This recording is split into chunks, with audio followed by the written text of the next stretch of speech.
Here, I'll show you Glenn and I'll show you Ben Affleck actually here. And that's a problem. Big of you. But I'm actually well educated on this topic. I'm asking you. So you're saying if I criticize you're saying that Islamophobia is not a real thing. That if you're critical of something, well, it's not a real thing when we do it. Right. Well, no, it really isn't. I'm not denying that certain people are bigoted against Muslims as people. And that's a problem. Big of you. But why are you so hostile about this concept? It's gross. It's racist. It's not. But it's so not. It's like saying those stateless, shifty Jew. You're not listening to what we are saying. You guys are saying if you want to be liberals, believe in liberal principles like freedom of speech, like we are endowed by our forefathers with an inalienable rights. By the way, this is another consistent position that I maintain here, and I will consistently pursue.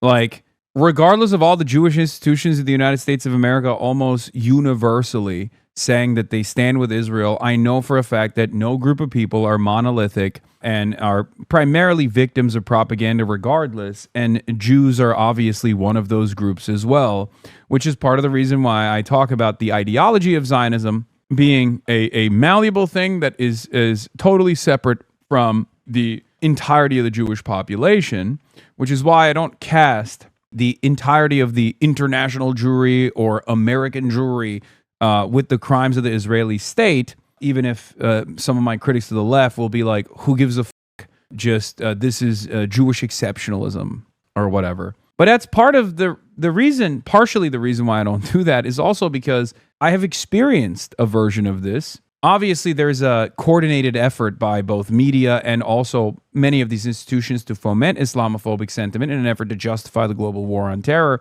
And the outcome of that has been to say, regardless of what Muslims say and do, which, Jewish Zionists certainly don't do this, but regardless of Muslims saying ISIS is not representative of our values at all, what the fuck are you talking about? This is unbelievably racist.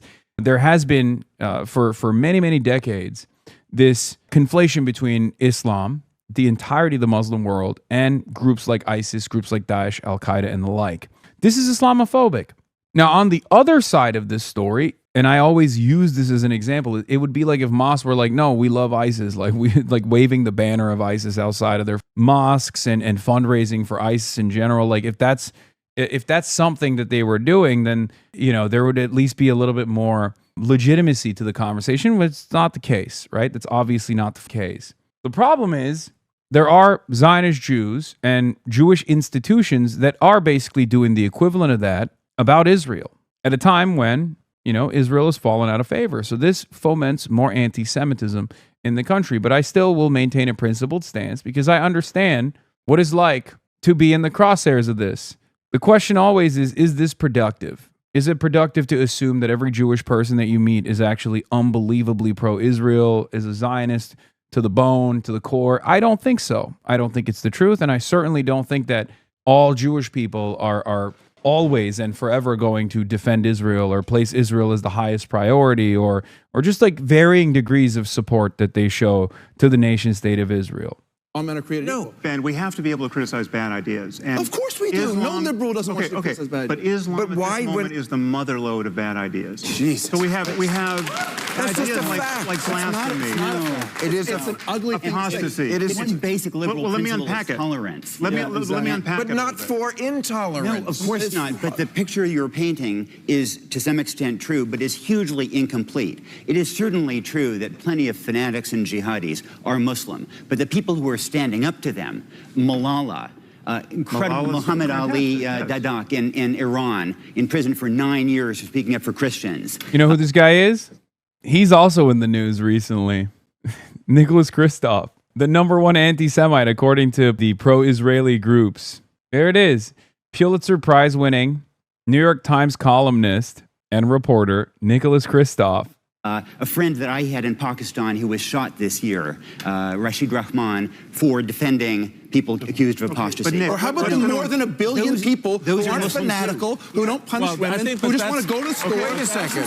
Wait a second. Don't do any of the things that you're saying all Muslims wait. Stereotyping. Wait a second. Things and you painting the whole group religion with that. No. Let's get down to who has the right answer here. 1 billion.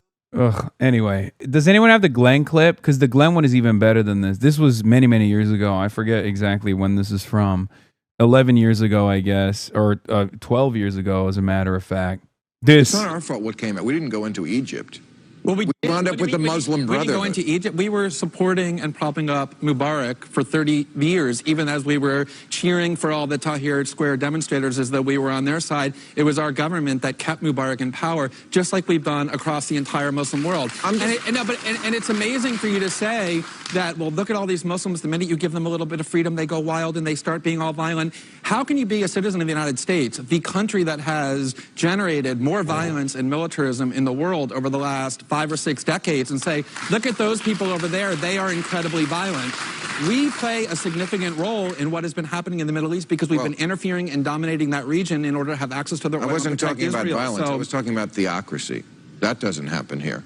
No, well, okay, that doesn't happen here, but at the same time, Iran isn't invading lots of other countries and occupying them for a decade, nor are fundamentalist Muslim countries the way the United States is. So these things are interlinked because we are continuously interfering in that part of the world. And so to say... Really, it's all our fault? It's not all our fault, but when you send your military for 6 straight... Look, he gave up. That's Bill Maher giving up to go, oh, so you're saying it's all our fault, okay? A deliberate misunderstanding of the point that Glenn is making.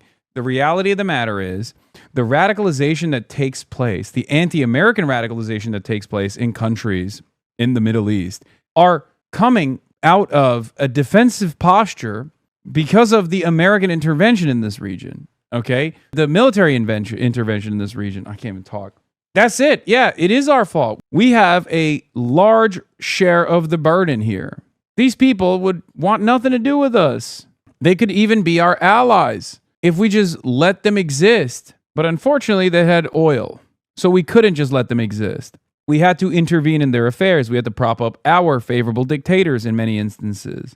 Decades into other countries to bomb them, kill their children and women and innocent men, prop up dictators. Yeah, you take responsibility for your actions and say, to the extent that that region... That religion goes back 1,000 years before our revolution. Yeah, and there was none of this instability in comparison to the rest of the world. There wasn't like right now, obviously, the Middle East is less stable than the Western world. But when Islam was invented, okay, Islam unironically created stability in that region. Instead of warring factions and warlords and pagans fighting one another, Islam sincerely organized the entire territory.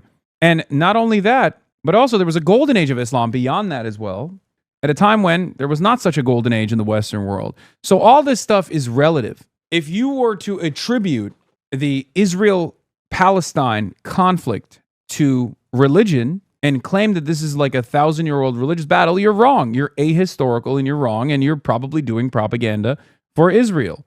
Muslims and Jews lived in relative, and I use the term relative here, relative harmony in comparison to Jews and Christians living in the Western world at the same time frame. Many Muslim territories were seen as a safe haven, a relative safe haven for Jews escaping pogroms, the Spanish Inquisition, and the like. It was only after the invention of Israel, in the aftermath of Zionism's success as a settler colonial enterprise, that the instability kicked in. This also obviously paired up nicely with our reliance on this new resource that we desperately need, oil. This region is resource rich in oil. Obviously, that also played a role in the American ambition to dominate the region. There was also an ideological battle that was taking place around the world, the Cold War, capitalist forces versus communism, and the Western Front, the American Empire, the pro-capitalists in this regard were terrified of pan-Arabic nationalism because pan-Arabic nationalism could be seen as sympathetic to communists and the Soviets. And they used Israel. And Israel was, of course, very excited at the prospect of being used in this regard. They got unlimited weapons and unprecedented access to American politics in exchange for being a reliable ally, a permanent destabilizing factor in the Middle East, in this region, all right, to constantly squash any sort of revolutionary fervor that the Muslim world had. And that's how we arrive at the 80 years of conquest, apartheid, and ethnic cleansing. Yes, before the Americans, it was the British that were also hustling Muslim nations off their oil, but our reliance on oil grew in that time frame as well. So I don't think we can take all the blame. I don't think we should. I think we should take a lot of it. And there's lots of bodies and corpses that have been piled up in the name of Christianity and Judaism as well. Not recently.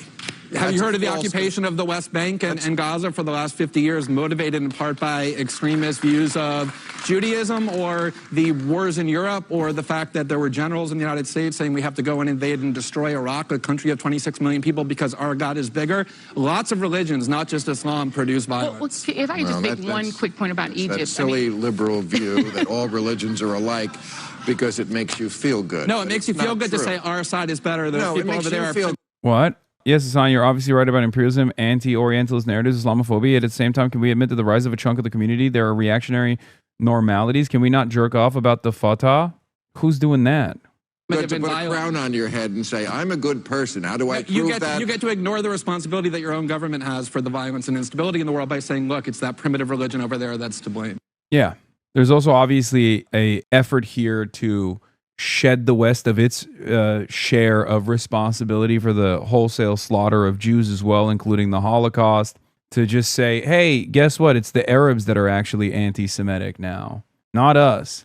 And Israel obviously loves playing that role as well in the propaganda campaign. Israel loves getting unlimited support from the West for its ethnic cleansing operations. So it's a perfect harmonious relationship that they have with Islamophobia.